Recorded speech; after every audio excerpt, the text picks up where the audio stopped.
একটু লক্ষ্য করে এই ভিডিওটা দেখুন, মানুষটা কিভাবে চুরি করছে।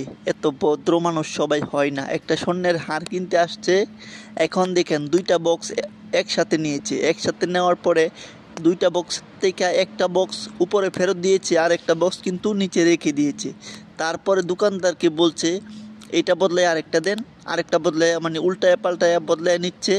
আর একটা কিন্তু নিচে এই যে মানে উপরের চাদরটা দিয়ে ঘুরে ফেলেছে। আর পাশের মানুষটা বলতেছে এটা দেন, আর উনি বলতেছে এটা দেন। দোকানদারকে ব্যস্ত রাখছে আর একটার পর একটা বদলাচ্ছে। তারপরে দেখুন মানে সিসিটিভি যদি না থাকতো তাহলে হয়তো এই মানুষগুলো ধরা পড়তো না। এত ভদ্র মানুষ অভদ্র হইতে পারে দেখুন। মানুষটা হয়তো মুরব্বির মতো দেখা যায়, কিন্তু কত বড় একটা কাজ করছে দেখছেন।